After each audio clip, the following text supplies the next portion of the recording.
Welcome back to an introduction to breast cancer. I'm Dr. Anise Chagpar. I'm so glad you chose to join us today. Over the last few sessions, we were talking about breast cancer and really approaching it from a global perspective. We looked at the epidemiology of breast cancer, some of the risk factors, even things that we could do to prevent breast cancer. But what exactly is breast cancer? How do we classify it? A lot of people talk about different types of breast cancer, and to be honest, I'm always a little bit confused when people use that term, types of breast cancer. It really depends on how you classify things. So some people will talk about invasive or true cancers versus in situ or pre-cancers. Other people will refer to types of breast cancer by the histologic type, that is to say, the cell from which the cancer arose. Other people will look at molecular subtypes, particularly in the current era of genomics. And yet other people will talk about grade and stage as being different types of cancer. And then some people will talk about particular types of presentation, so people who present with inflammatory breast cancer or Paget's disease. For my part, I like to keep things really simple. So let's look at the basics of breast cancer so that no matter what type of cancer people are talking about, you understand what they're talking about. Let's go to the drawing board. If we look at the breast is made up of ducts and lobules. All of these ducts go to the nipple, and the purpose of those ducts is to carry milk that's produced in lobules for the purpose of breastfeeding. But we know that outside of that context, the breast is a source of potential malignant transformation. In other words, a place where cancers can occur. Now, most breast cancers, about 80 to 85% of breast cancers, come from the ducts. And about 10 to 15% come from the lobules. Now, there is tissue in between as well. This is called the stroma. And you can get cancers in the stroma as well. Think about what's in the stroma. The stroma is made up of everything other than epithelial tissue. So epithelial tissue refers to those cells that line the ducts and the lobules. The stroma is supporting tissue, so fibrous tissue, fatty tissue, blood vessels. In the stroma, we get what are called sarcomas predominantly, and we're not going to talk about these sarcomas. What we are going to talk about when we talk about breast cancer are epithelial cancers, which are what we call carcinomas, which is another word for cancer. Now remember, we said that 80 to 85% of all breast cancers come from the ducts. Think about the ducts like pipes. If you went to the hardware store and you bought a brand new iron pipe, and inside that pipe you sprinkled a little bit of corrosive. Now it's still a brand new pipe. So that corrosive has no time to work. If now you put water down one end of the pipe, the water will go out the other end of the pipe because it's still a brand new pipe and that corrosive has had no time to work.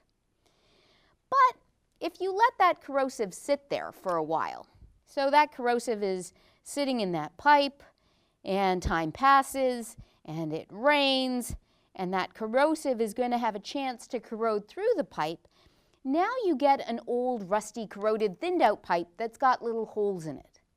So now, if you put water down this end of the pipe, the water could leak out those little holes. It doesn't have to, but it could. It depends on how big the holes are. Well, cancer works exactly the same way. This first situation is what I call a precancer. It doesn't leak, it doesn't spread, it doesn't go anywhere, it doesn't do anything. But given time, it could turn into this situation, which is what I call a true cancer. Now, true cancers have the ability to spread. Why? because while it's quite true that in your body there aren't really iron pipes, but this barrier is what's called the basement membrane. And the basement membrane is important for one big reason. And that's because the basement membrane is what separates the ducts from blood vessels and lymph vessels, which then are the portal through which these cancers can spread. Okay, so true cancers have the ability to spread. They don't have to, but they could. Precancers don't have that ability because they're confined above the basement membrane. Now, if it were just that simple, we would be done, but there are a lot of synonyms to all of these terms. So precancers are also called in situ. In situ means inside the pipe. And they're also called intraductal cancers. Think about anything that has an intra prefix, intra-governmental affairs, intramural sports, inside the ducts. True cancers are called invasive because they invaded that basement membrane, they invaded the pipe, or infiltrating because they infiltrated through the pipe. So that's a nice analogy to kind of give you a sense of the two main distinctions in terms of breast cancer. Precancers, which are localized and don't have the ability to spread. We often also call this stage 0. And true cancers, which have the ability to spread. And those are higher stage, 1 through 4. We'll get to that in a minute. So let's go back and look at the difference between invasive and in situ cancers.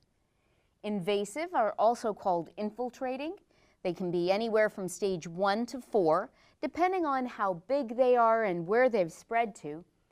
They've invaded that basement membrane, which gives them access to the blood vessels and lymph vessels and allows them to spread, as opposed to in situ cancers. In situ cancers are also called intraductal or DCIS. DCIS stands for ductal carcinoma in situ. So remember, it comes from the duct. It's a carcinoma because it's an epithelial type cancer, but it's in situ inside that pipe. They're also pre-invasive. These are stage 0 cancers. They have not invaded the basement membrane and have no capacity to spread. Well, when we think about breast cancers, the other thing to think about is where they came from, the cell of origin. And this is often called the histologic subtype. Histology is what the pathologists look at under the microscope when they look at the architecture and the cells of origin of these cancers. Remember that the two main histologic subtypes for carcinomas of the breast are those that come from the ducts, which are the vast majority, 80 to 85%, and lobular, those that come from the lobules of the breast, 10 to 15%. Now, in general, ductal cancers and lobular cancers are treated exactly the same way. And their prognosis, that is to say, how well patients do when they have these cancers, is identical when controlled for stage. That is to say, that a stage 1 ductal cancer will be treated and have the same prognosis as a stage 1 lobular cancer. So what's the difference? Lobular cancers are what I call the sneaky cancer. They're sneaky because they tend to follow a single file pattern. I'm not sure how well it projects here, but you can see that these cells in the lobular pattern follow this single file pattern, whereas the ductal cancers tend to clump. If we go back to the drawing board here, ductal cancers do this. The cells all join together in a clump, whereas lobular cancers will follow a single file pattern. And so you can imagine that if you had a lobular cancer and a ductal cancer, in both situations you may think that the cancer is this big. But in truth, the lobular cancer tends to be bigger than you anticipate. It's a sneaky cancer because it follows this single file pattern. So we've talked about in situ and invasive, and we've talked about histologic subtypes. You'll often find those terms put together. So if you're reading a pathology report, for example, you'll find people talk about invasive ductal carcinoma or lobular carcinoma in situ. And so that way, you'll see that those terms are really put together. All right. But in the current era of genomics, we have been able to look at cancers in much more detail. Now we have molecular subtypes. So as we look at cancers, we're able to really look in depth at them to see what receptors they express. That tells us what things turn on a cancer versus what things turn off a cancer. And that becomes important in terms of how we manage these cancers and treat them. There are three main receptors that we look for. The first is called ER, which is the estrogen receptor. And we talked a little bit about estrogen receptor when we talked about prevention, and we talked about selective estrogen receptor modulators. Remember? The second receptor is the progesterone receptor. Again, another female hormone that affects breast cancer cells. And the third is a receptor called HER2. So if we think about a cancer cell, on the surface of the cancer cell, there's receptors that are fed by estrogen and progesterone. These are female hormones. And then there are receptors for HER2. HER2 is a tyrosine kinase, which is just a fancy name of saying that's the type of receptor that helps to take signals from the outside of the cell to the inside of the cell to make them behave abnormally. In our very first session, we talked about cancer being an abnormal, dysregulated growth of cancer cells. And all of that is mediated by this signaling that happens. So when we think about these receptors, we know that it affects how these cancers replicate in terms of their DNA and how that really gets dysregulated in terms of cancer. So back to molecular subtypes, the combination of these receptors gives us a sense of how these cancers behave. And there are four main subgroups. Okay, there are more subgroups being developed all the time as we increase our knowledge about genomics, but let's keep it simple. Luminal A cancers are those that express ER and or PR, so they're ER or PR positive, and HER2 negative. That's the most common subtype. The Ki67 is a marker of proliferation, so these tend to be fairly well behaved. They don't have very rapid turnover. It's a good thing that this is the vast majority of cancers we see, over 50%. Luminal B are also estrogen and progesterone positive, but they also express HER2.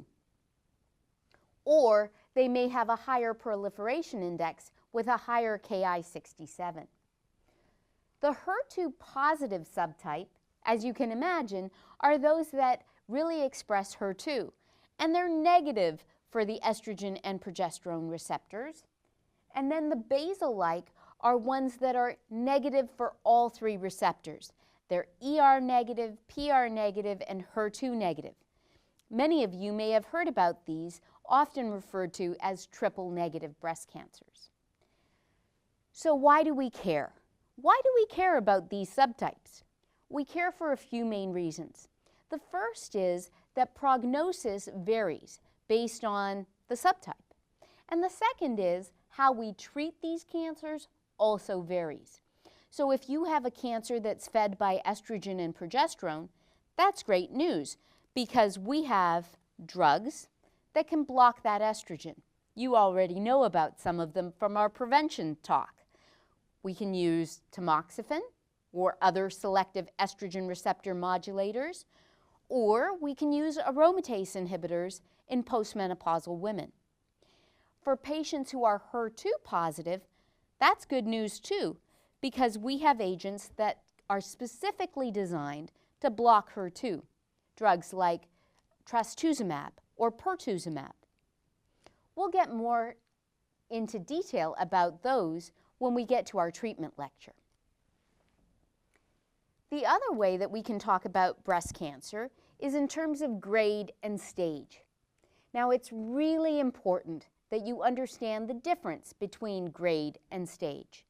These are two entirely different concepts. Grade is, what do these cancer cells look like under the microscope?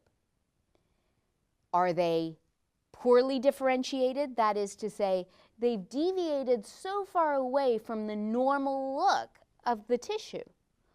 Or are they well differentiated? They look pretty much like normal breast tissue, but they are cancer cells. Stage is not what they look like under the microscope, but more how they behave. How big is this cancer? Has it gone to the lymph nodes? Has it spread all over your body? The distinction is critical. You can imagine that we worry more about stage than we do about grade. Now, certainly, anybody would want a lower grade tumor than a higher grade one. But if you had your choice between high stage, low grade, or a high grade, low stage, you'd prefer the latter. Why? Well, it's kind of like you'd rather have somebody who looks terrible but is really nice than somebody who is very dapper but somebody like Bernie Madoff. It's that kind of distinction. So, grade is what the cancer cells look like under the microscope. Stage is how the cancer behaves. In terms of stage, we use a classification called the AJCC staging system. This is the American Joint Commission on Cancer, and they stage all kinds of cancers. For breast cancer, there are 4 stages, as for most cancers. Stage 0, you already know about. These are the ones that are in situ.